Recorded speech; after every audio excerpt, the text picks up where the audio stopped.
مصریت بھی آ گئی، فضیلت بھی آ گئی۔ مصریت اور فضیلت دونوں کا جامع پیکر بنا کر حکم دیا اسجدوا لآدم، آدم کو سجدہ کرو۔ دو رد عمل ہوئے، فرشتوں نے مصریت سے نگاہ ہٹا لی، فضیلت پہ نگاہ رکھ دی، وہ سجدے میں گر گئے۔ شیطان نے فضیلت سے نگاہ ہٹا لی، مصریت پہ نگاہ رکھ دی۔ فرشتوں کی نگاہ اذا نفخت فیہ من روحی پر گئی، اذا نفخت فیہ من روحی، اس کے اندر رب نے اپنا نور، اپنا فیض پھونک دیا ہے۔ فرشتے اندر چمکنے والے نور کو دیکھتے رہے، سجدے میں گر گئے۔ شیطان اندر کے نور کو دیکھنے کی بجائے باہر کے پیکر بشری کو دیکھتا رہا، اکڑ گیا۔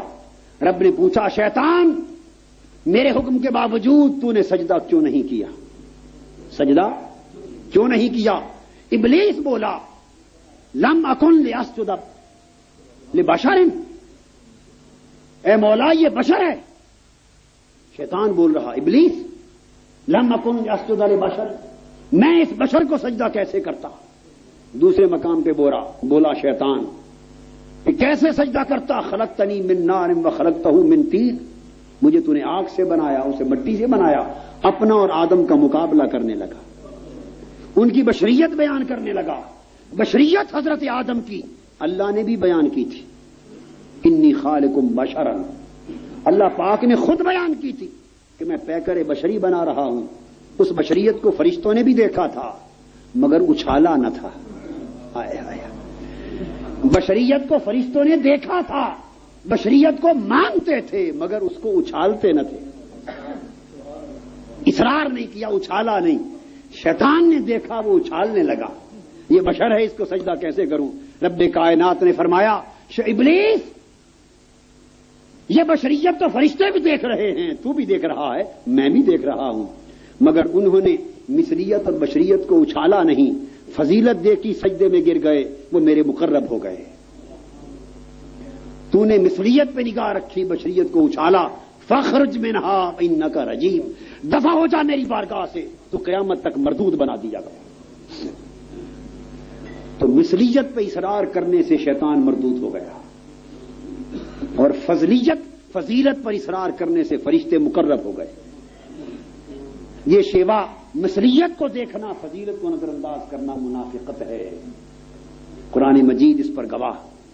سورہ نساء میں فرمایا گیا، دونوں نسبتوں کا ذکر کر کے، اللہ کی اور اس کے رسول کی، فرمایا توجہ طلب ہے یہ آیت کریمہ، وَإِذَا قِيلَ لَهُمْ تَعَالَوْا إِلَىٰ مَا أَنزَلَ اللَّهُ وَإِلَى الرَّسُولِ رَأَيْتَ الْمُنَافِقِينَ يَصُدُّونَ عَنكَ صُدُودًا، جب انہیں کہا جاتا ہے کہ آؤ اللہ کے نازل کرتا حکم کی طرف، اللہ کے قرآن کی طرف، اللہ کے احکام کی طرف، اور دوسری دعوت دی جاتی ہے وَإِلَى الرَّسُولِ، اور آؤ مصطفیٰ کی بارگاہ کی طرف، جھک جاؤ خدا کے حکم کے سامنے اور مصطفیٰ کی دہلیز کے سامنے۔ قرآن کہتا ہے وَرَأَيْتَ الْمُنَافِقِينَ يَصُدُّونَ عَنكَ صُدُودًا، آپ دیکھیں گے کہ ان منافقوں کی پہچان یہ ہے کہ میرے حکم کے سامنے جھکنے سے نہیں کتراتے، حبیب تیری بارگاہ اور تیری دہلیز میں سرخم کرنے سے کترا جاتے۔ یصدون عنک صدودا، میری بارگاہ میں جھکنے سے نہیں کتراتے، تیری بارگاہ میں جھکنے سے کتراتے۔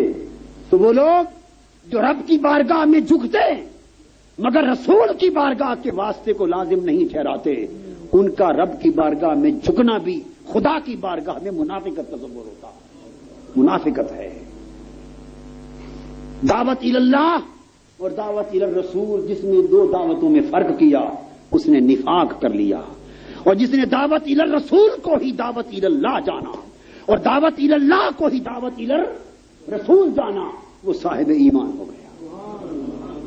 اور اس سے آگے قرآن مجید کی اگلی آیت متصل فرمایا فَكَيْفَ إِذَا أَصَابَتْهُم مُّصِيبَةٌ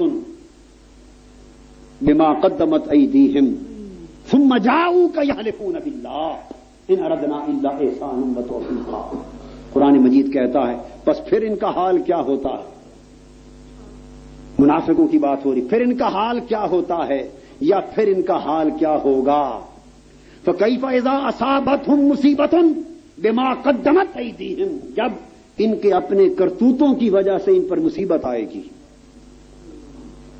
جب ان کے اپنے کرتوتوں اور اپنے برے اعمال اور شرارتوں اور بدعمالیوں کی وجہ سے ان پر مصیبت آئے گی، اور جب مصیبت میں پھنسیں گے جاؤکا، پہلے کہتے تھے ہم رسول کی بارگاہ میں کیوں جائیں، رسول کی دہلیز پر کیوں جھکیں، رسول کی طرف رجوع کیوں کریں، ہم سیدھا خدا کی طرف کیوں نہ جائیں، ہم واسطے کو نہیں مانتے منزل کو مانتے ہیں، ہم سیڑھی پہ نہیں چڑھتے سیدھا چھت پہ جاتے، کہتے تھے ہم سیڑھی پر نہیں چڑھتے سیدھا چھت پہ جاتے ہیں، رسول کے واسطے کو نہیں مانتے سیدھا خدا کی بارگاہ تک جاتے ہیں، اور کہتے تھے رسول کی طرف کیوں جائیں، سیدھا خدا کی طرف جائیں گے۔ رب نے کہا جو میرے رسول کی طرف گئے بغیر میری طرف آنا چاہے اور میرے رسول کا ہوئے بغیر میرا بننا چاہے، میرے حبیب بتا دو کہ اس کو ہم منافق جانتے ہیں، جو مصطفیٰ کا نہیں وہ خدا کا نہیں۔ اور اب فرمایا جب ان پر مصیبت آ جائے گی اور مصیبت میں پھنس جاتے ہیں، جاؤکا، تیری دہلیز پہ نہ جھکنے والے جب مصیبت میں پھنستے ہیں تو پھر تیری بارگاہ میں آتے ہیں، ادھر ہی جھکتے ہیں، دوڑے دوڑے آتے ہیں تیری بارگاہ میں، اور دوڑے دوڑے آئیں گے حبیب تیرے پاس، یحلفون باللہ، قسمیں کھاتے ہوئے آئیں گے۔ جب مصیبت میں پھنس جائیں گے پھر تیری ہی طرف آنا ہے۔ ارے نادانو، جب مصیبت میں پھنس کر کسی حبیب کی طرف آنا ہے تو بہتر ہے پہلے ہی آ جاؤ۔ یہی سبق عمر بھر اعلی حضرت دیتے رہے کہ آج لے ان کی پناہ، آج مدد مانگ ان سے، کل نہ مانیں گے قیامت کو اگر مان گیا۔ آج لے ان کی پناہ، آج مدد مانگ ان سے، کل نہ مانیں گے قیامت کو اگر مان گیا۔ اگر کل مصیبت میں پھنس کر ہی ادھر آنا ہے تو بہتر ہے پہلے ہی اس بارگاہ کا اعتراف کر لیا جائے۔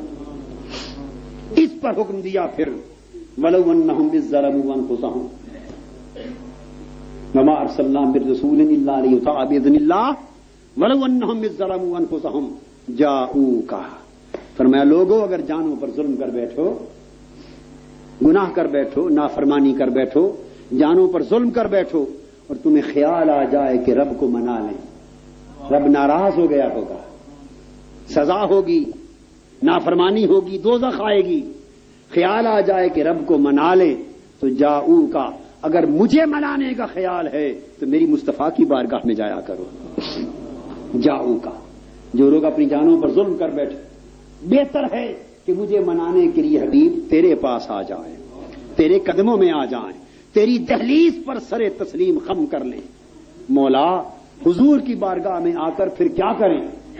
یستغفر اللہ، جاؤکا فاستغفر اللہ، حضور آپ کی بارگاہ، حضور کی بارگاہ میں آ جائیں اور آ کر پھر اللہ سے معافی مانگیں۔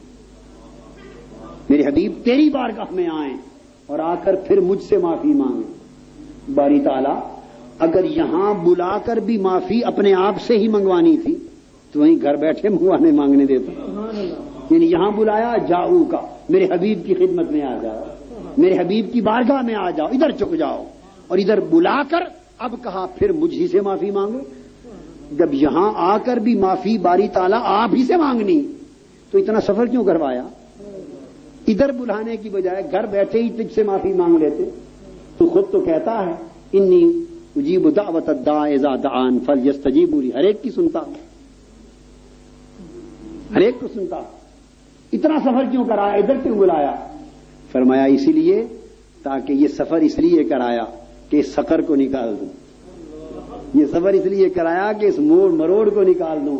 یہ فرق جو سمجھتے ہو کہ حضور کی طرف جانا اور ہے اور خدا کی طرف جانا اور ہے، اسی فرق کو مٹانے کے لیے سفر کرایا ہے کہ سن لو، جب تک میرے حبیب کی طرف سفر نہ کرو گے خدا کی طرف سفر ہو ہی نہیں سکتا، جب تک میرے حبیب کی طرف رجوع نہ کرو گے میری طرف رجوع ہو نہیں سکتا، جب تک میرے حبیب کی بارگاہ کی غلامی کا پٹا گلے میں نہ ڈالو گے، اس دہلیز پہ نہ جھکو گے، میری بارگاہ کی بندگی ہو نہیں سکتی، جب تک میرے حبیب کے نہ بنو گے میرے نہیں بن سکتے۔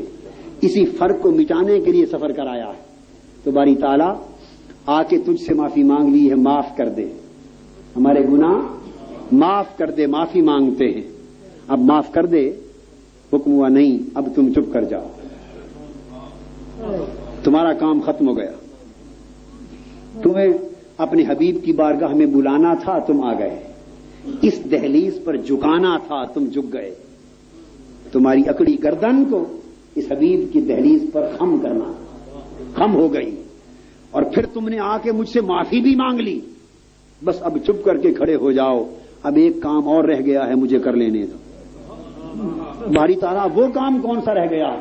فرمایا تمہارے کام ہو گئے، تم نے یہاں آ کے حاضری بھی دے لی اور میرے محبوب کی بارگاہ میں آ کر مجھ سے معافی بھی مانگ لی، اب رک جاؤ۔ واستغفر لهم الرسول، مجھے اپنے حبیب کا مکھڑا بھی تو تک لینے دو، وہ بھی تمہاری سفارش کرتا ہے یا نہیں کرتا؟ میرا حبیب بھی تمہاری شفاعت کرتا ہے یا نہیں کرتا؟ وہ بھی تمہاری بخشش کے لیے سفارش میں دو بول بولتا ہے یا نہیں بولتا؟ مجھے محبوب کے میٹھے بول سننے دو، مکھڑے کو دیکھنے دو۔ واستغفر لهم الرسول، حضور بول پڑے، سفارش کر دی، عرض کیا مولا بس اب جانے دے، اتنی تو بات ہے نا، مولا جانے دے، بس ساری معافیاں ہو گئیں۔